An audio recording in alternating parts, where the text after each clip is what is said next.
classic point and click. Oh no! In the last episode, we ended up with a ton of errors. Get yourself up, focus, and let's fix them all. Let's create new input actions. Call it player controls. Edit asset. Add a new action map. Player action map sounds right. Make sure to trigger the autosave feature. Add a new press binding. Add a new tap gesture. Make sure you choose the primary touch or specify other. Rename the action. Mark the Generate C# class bool. Hit apply. This is how my player controls input asset looks as C# code. As we can see, it is an auto-generated script. It was generated by the Unity input system package.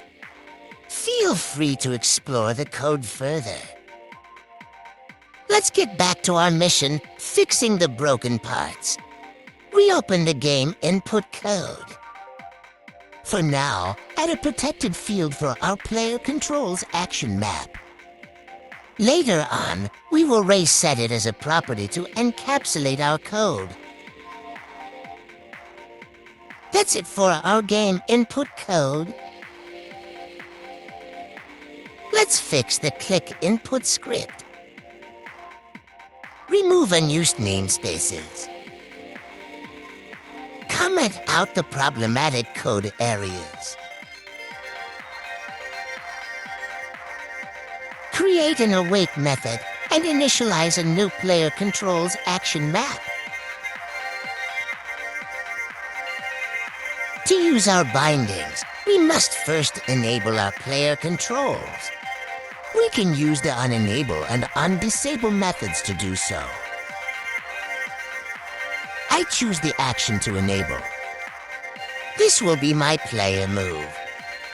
I could copy and paste it to undisable and easily modify it to create a necessary exit point for actions and event systems.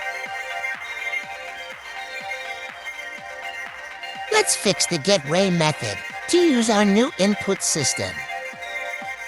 Since we have click binding and tap binding, we could use conditional compilation in Unity to consider which platform we run each binding.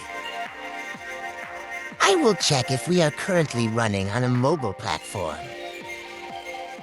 Else, if not currently on mobile, check if we are running on standalone or the editor itself. To read the position of my tap, we could use the touchscreen's current position read value method, which is part of the input system. Next, we will do the same for our mouse's current position read value method for standalone or editor.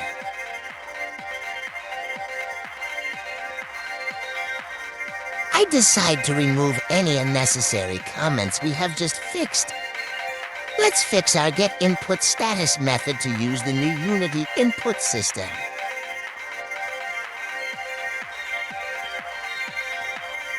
Triggered will fit the best since it only signals once we have triggered the action. Delete everything and paste only the relevant part. I am ready to debug and print some outputs.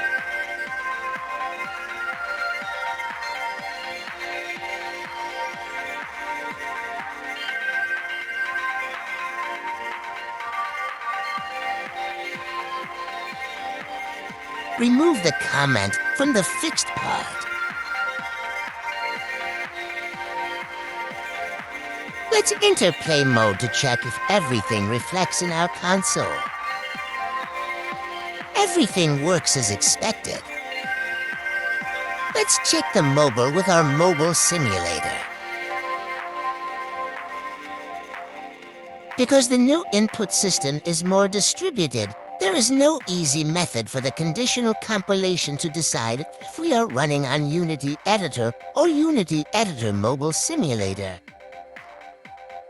I could create my solution, but this will be a video for other times. Take your time to improvise and make further checks.